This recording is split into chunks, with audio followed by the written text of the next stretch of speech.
Apple just released the new M4 MacBook Pro. However, they also did something unexpected. They took the MacBook Air and updated it with 16 gigabytes of memory and kept it at the same lower price point, starting at just $1,000. However, even with this 16 gigabyte memory upgrade, should you still buy the cheaper MacBook Air, or should you avoid it and go for the new entry-level M4 MacBook Pro, which gets some surprising upgrades over the Air? Well, I'm gonna attempt to answer that, but before I do that, real quick, I set a goal to get 400,000 subscribers by the end of the year, and I don't know if we're gonna make it. It's already, almost November, and we're about 50,000 subscribers away from the goal, so it probably won't happen, but hey, miracles can happen. So if you like the content, consider subscribing to the channel. You don't have to subscribe right now. You can wait till the end of the video, and if you liked it, then you can subscribe.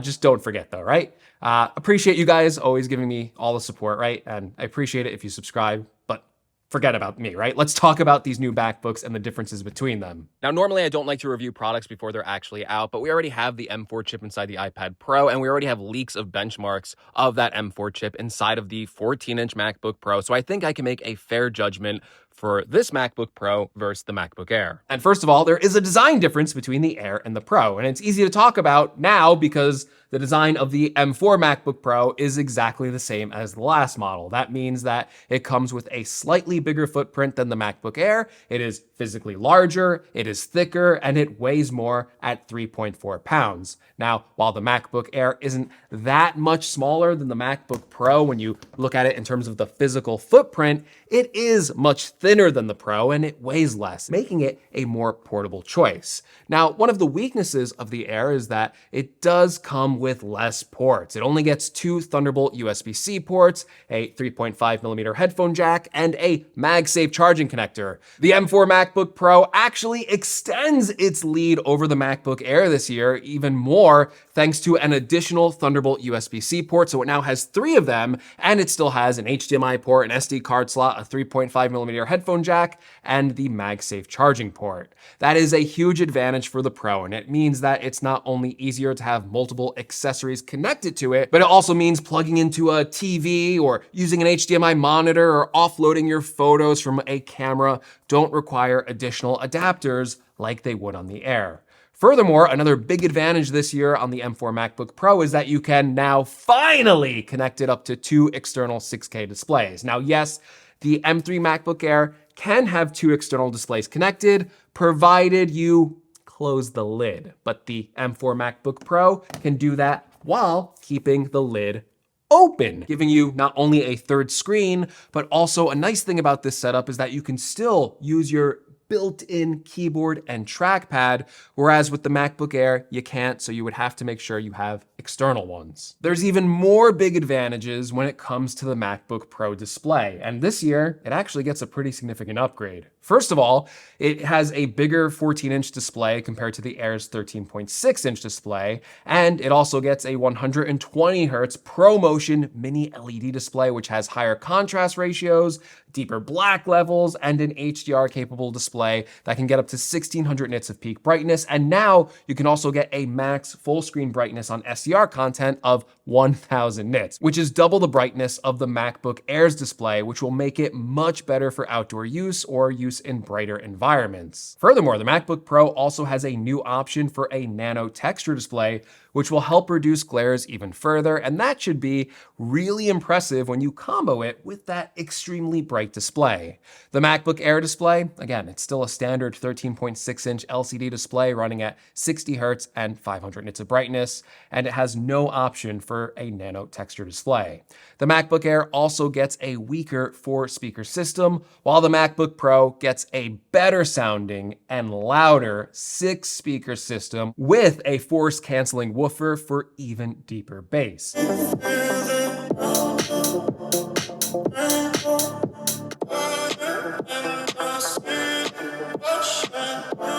If you care about your display and your speakers, I am telling you, the MacBook Pro is well worth considering for those upgrades.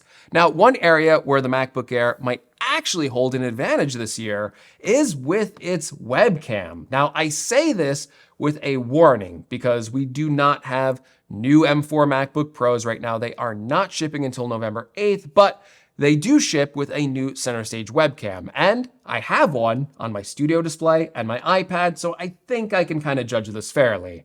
And I assume these webcams, right, will be similar to those. Now, the good thing about the center stage webcam is they have a really ultra wide angle field of view, so they can intelligently crop in and follow you around the frame, creating this really cool tracking effect. And if you have a group call, it can expand the field of view to let more people into the frame. It is a cool feature and it works well. But the downside of that feature is it does reduce the quality of the image, because even though it is a 1080p webcam, it has to crop in, otherwise it'll be too wide of a field of view, and that creates a softer image with more noise. On the other hand, the M3 MacBook Air has a 1080p webcam, and it's not an ultra wide, so it doesn't have to crop in, and it should give you even better resolution and detail than the one found on these new MacBook Pros. Okay, what about performance? Well, I mean, this is an easy one, right? The M4 MacBook Pro has a newer M4 chip. Even though the MacBook Air gets an unexpected upgrade with double the memory now,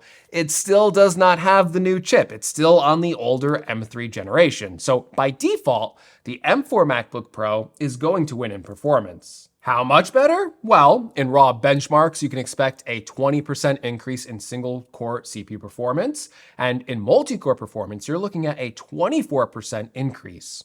In terms of GPU performance, the M4 gets an even more impressive bump, gaining a 33% increase in performance over the M3. And on top of that, the M4 MacBook Pro has a fan inside of it to help cool the M4 chip for heavier workloads, for better sustained performance and less thermal throttling. Now, you might think with all that extra performance, the M4 MacBook Pro might lose out on some battery life. Well, it doesn't. The M4 chip is actually more efficient than the M3 chip, and the MacBook Pro itself has a bigger physical battery inside the laptop. So the battery life difference is actually pretty big this year. The MacBook Pro, according to Apple, gets 24 hours of battery life, the highest rating ever on a MacBook. And the M3 MacBook Air gets an estimated 18 hours of battery life. Now, don't get me wrong, both laptops have good battery life, but it is crazy to see that the Pro now has a 6-hour advantage over the Air. That M4 chip just raised the bar on efficiency. Okay, well, what about pricing? If the MacBook Pro and the MacBook Air both were the same price, obviously most people would go for the Pro. It has more advantages, right?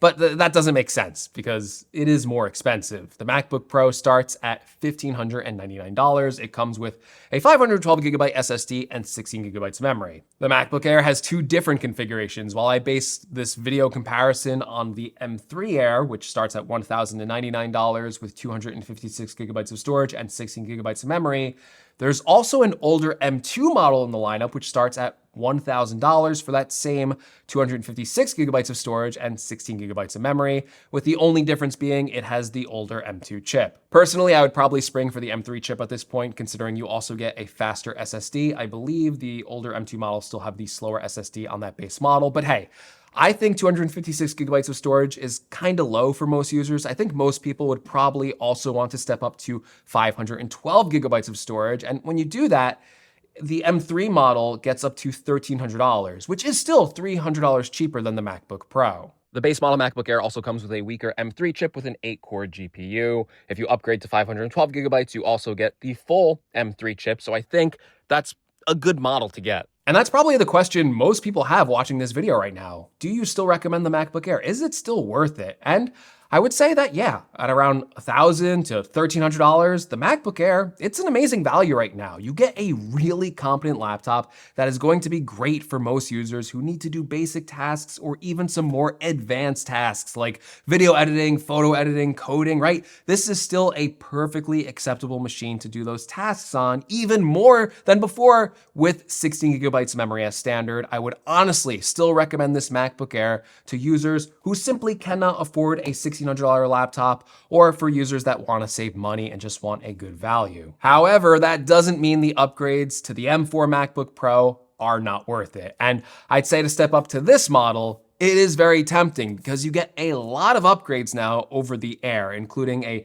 bigger display, a brighter display, a much more visually pleasing display, better speakers, a lot more ports, the ability to natively connect to external displays, a new center stage webcam, and on top of that, you get more performance than the M3 model. So this new M4 MacBook Pro is really tempting, and it makes for a perfect entry level for pro users who are on a budget or for users that just want a more premium laptop. And you can also spec out the base MacBook Pro with more options, including up to 32 gigabytes of memory, while on the Air, it can only max out at 24 gigabytes. And on top of that, you can also opt for even more options like the M4 Pro or Max MacBook Pro, but I feel like that's a little unfair to compare against the MacBook Air, considering that's nearly double the price of that model. I think most people are probably comparing the entry-level models. Now, don't forget there is a 15-inch version of the MacBook Air as well, but I would kind of avoid that one because if you spec out that 15-inch Air to the same specs as this MacBook Pro, it's only a $100 price difference. And I would personally take the smaller 14.2-inch display on this MacBook Pro, spend $100 more, and get all the upgrades that come with this machine. So personally, I just wouldn't recommend the 15-inch MacBook Air right now, unless a big screen is your top priority. But again, I feel like this screen is big enough. Either way, the main point I wanted to get across in this video that there really is no wrong answer here. The MacBook Air and the MacBook Pro are both great choices. You really need to balance out the features you want over the price that you're willing to pay. And the good news is that this year, there's really no bad option. There's no gotchas here. All of these Apple Silicon Macs are a finally great value. With the increase in the base memory, it is a good time to buy a Mac. So I hope this video helped you out in deciding if you should buy the old M3 MacBook Air or the new M4 MacBook Pro. If it did, please leave me a like. If you want to see more, make sure you're subscribed. And as always, thank you so much for watching, and I'll catch you all in the next one.